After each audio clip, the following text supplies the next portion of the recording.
Mike McCool here. I'm in the Royal Examiner studio today, and with me is Scott Bradley Hesson. Well, you like that Scott Bradley part, don't you? Yes, I do. Scott has been a radio personality in the Valley for many years, many years. 40 plus. Yes, Yeah. yes. And I always say he's got a face for radio. I do indeed.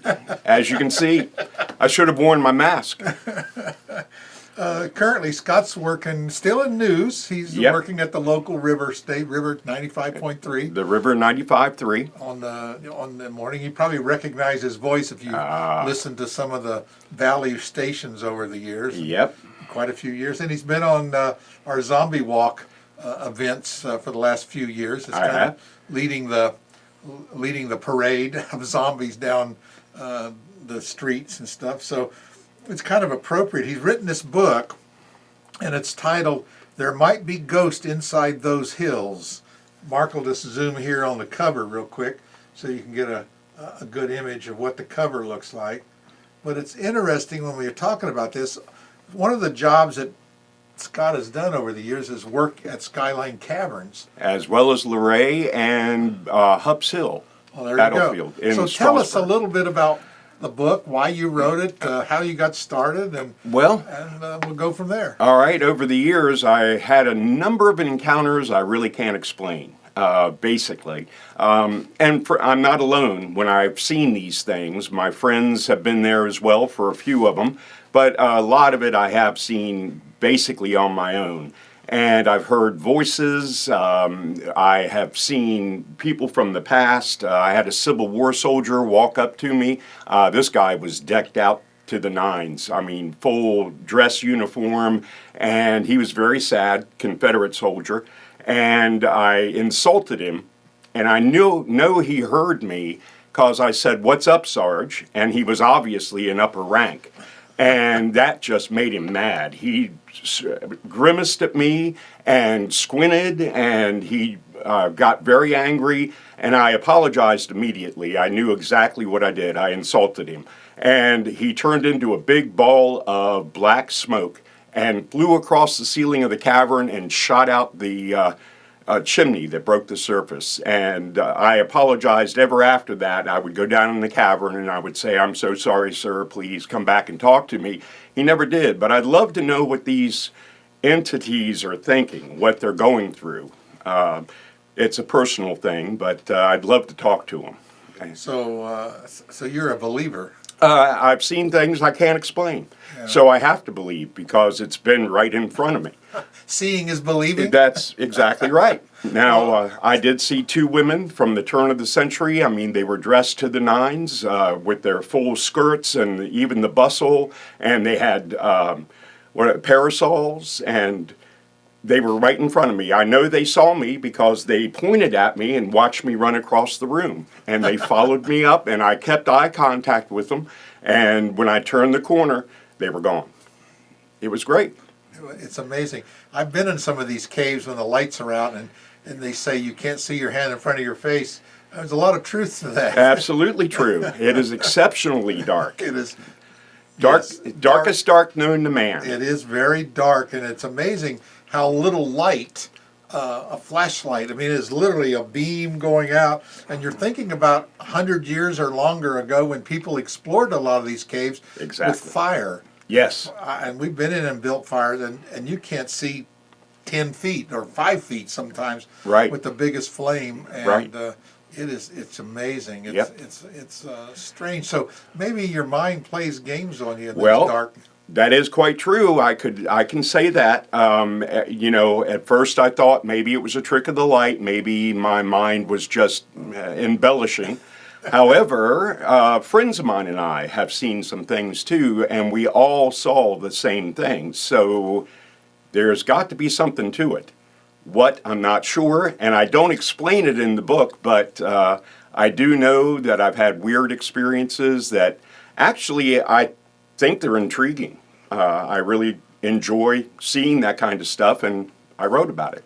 Well, when you work in these caves, what draws people to the caves, so to speak? They're beautiful. Actually, in my mind, God's gift to man. You want to go to a cathedral, go into a cavern. It is massive chambers and just beautiful places.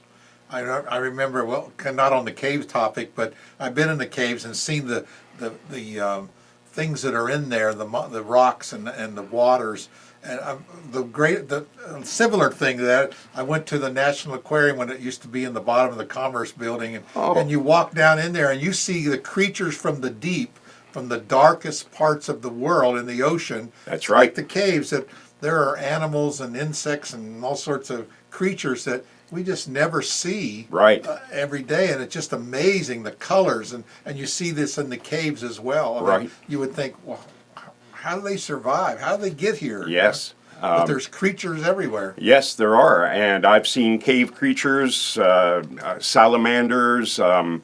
I've seen camel crickets, which are sometimes called cellar crickets, and they're all living down inside the cavern. They've made a home. Yeah, it is amazing, and how big they are. I was in Carlsbad Cavern one time, and you get to the bottom, and there's a whole picnic area and a gigantic. I mean, you could drive a Mack truck through them. That's absolutely true. In fact, there is a cave open to the public. I believe it's in Missouri that you drive a Jeep through. It's amazing. Yes. And you see these pictures of like the salt mines and things that go for thousands of feet and massive chambers. Well, where we got our NORAD in Colorado, they built a cave into the mountainside. Yes, they have. But so, the mountains protect us. Yes, they do. So where do you see volume 2 of this book going? I mean, well, I would love to be able to put it together. I don't have enough stories yet. There are a couple of stories that I left out of the book, but that's only after talking to friends.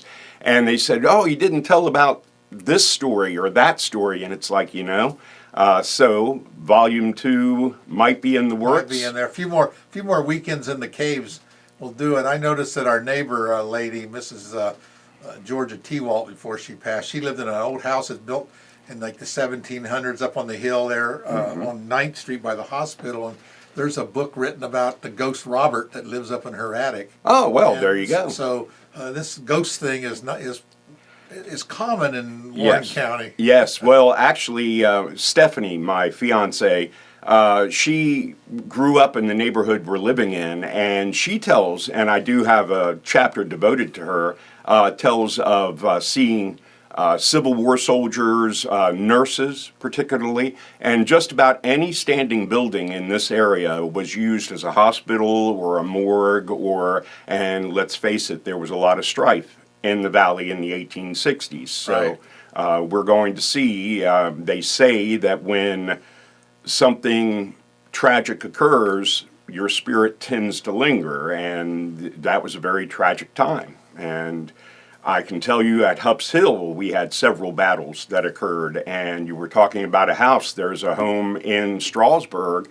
You can go right from the home in the basement up to the cave, and they used it as a smokehouse. They used it as a refrigerator. The kids would play in it, and then the Civil War came, and they had soldiers use it for a morgue, a field hospital, just a number of things, whatever they needed, protection, and they used the cavern as their headquarters in some cases. Well, you worked out here at Skyline Cavern. That's kind of a gym that we have in our county, isn't it? I mean, yes, it is. We all hear about Luray Caverns, right? But we really don't hear a lot about Skyline Caverns. But right. You can expand. I notice you really like them. No, I'm a big cave fanatic. I love them. Ever since I went to work for Skyline in '71, it just took my interest, and I've learned a lot about them. I've visited as many caves as I can, and I recommend that everybody do that. And in fact, when you go to the next cavern, ask the tour guide if he has any great ghost stories, because there are probably a ton of them. They probably do. Yep, and you hear voices and strange sounds. I've heard screams in the dark. Now, that doesn't bother me as much, because if you've ever heard a wildcat scream, it sounds like a woman screaming. And so it doesn't really shock me as much as get my curiosity going. Right. You might think twice before you say that Miss Penelope is coming to visit you. Right. So, but it's intriguing to me, and that's basically why I wrote the book, because these things happen, and it's like, I'd like to get the word out. Right. Well, you just did a book signing down at the Royal Oak Bookstore. did- Actually, that's next Sunday. Oh, next Sunday. Well, Yes. there we go. We were trying to get you in here before the book signing, And but you've done it. I thought we might have missed that, but Nope. I guess we got our dates. Maybe Yeah. the ghost was. Yeah, it could be. I don't know. So you're going to be at the Royal Oak Bookstore when? Sunday from 1 to 3. And they'll have copies of the book, and I'll be glad to sign it for you if you want. We'll be there 1 to 3, and anybody who has a book, welcome to come down. I'd love to talk to you about it. I'll be glad to sign it for you, and we'll just come on down. Right. So that's next Sunday. That's the, what day is 20th? that? The 20th. I believe. Right, the 20th. Yeah. From 1 to 3 at the Royal Oak Bookstore. Come down. 207 Royal Avenue, Front Royal. Right, right. It's one of our favorite places. Tammy's great. Absolutely. You know. So we'll see you there. And again, mark your calendar. Come on down, see Scott. Share some of your stories. Absolutely. And give him some information for volume 2. Yeah, I was just going to say that is kind of hopes of Volume 2. Maybe friends of mine who would like to add stories, I would love to talk to Sure, them. that'd be great. Absolutely. You know, it doesn't all have to be yours. No, certainly we gotta not. share. I haven't got enough myself, so share your story with me, and I'll, That'll be great. Yep. All right, you can check him out at the Royal Oak Bookstore on September the 20th. Again, Scott, thanks a lot for coming in and talk to us. I really appreciate it. Thank you, Mike. Okay, bye. Yeah. Bye, bye, Bye. bye. Is that a ghost? It could be. Could be.